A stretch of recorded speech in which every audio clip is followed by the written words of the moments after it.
Every woman deserves her blue, not just a man, but a presence, a calm in the storm, a protector in chaos, someone who doesn't shrink from your complexity but studies it like art.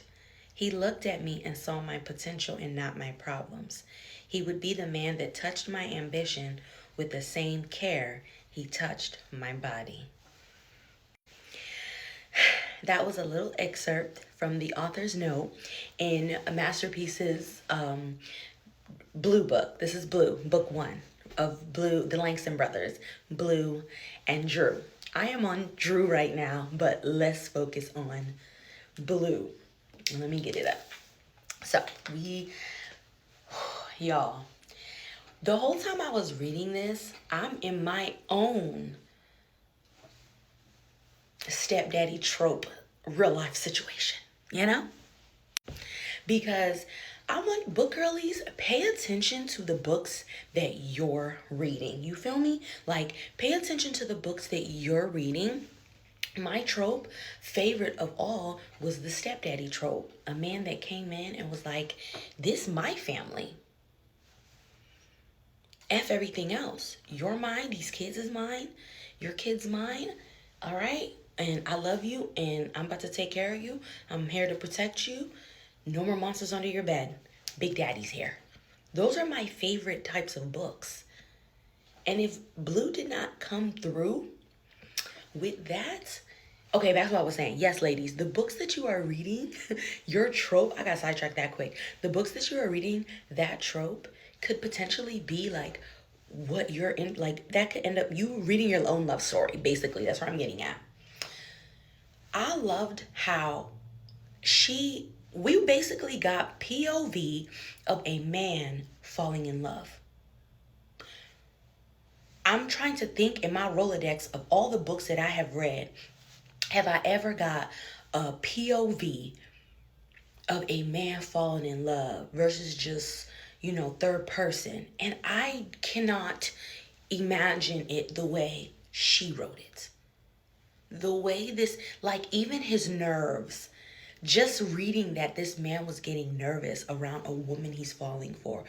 And it's a woman not in his normal, this is not even a preference.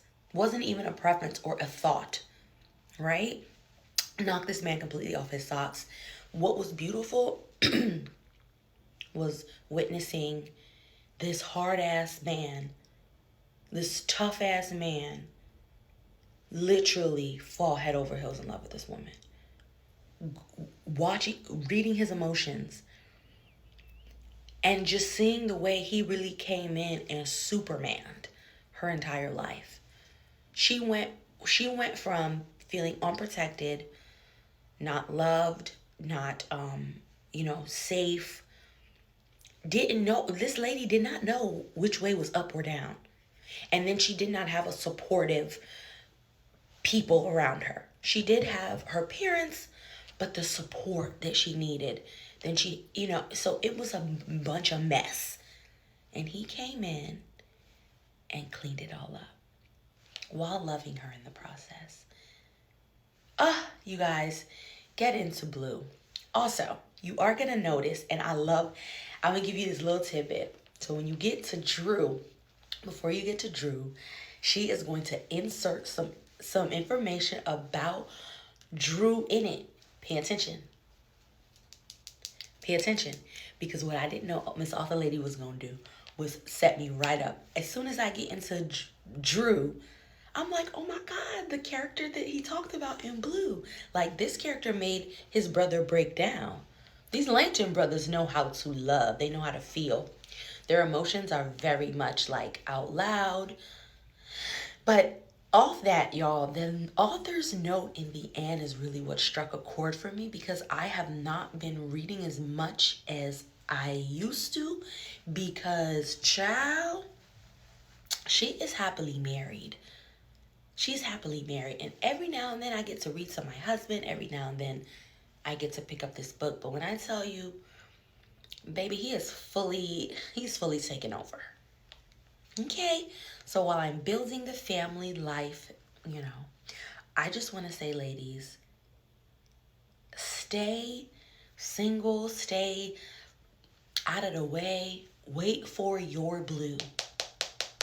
Wait for your Drew. Wait for whatever MMC. You know who your favorite MMC is.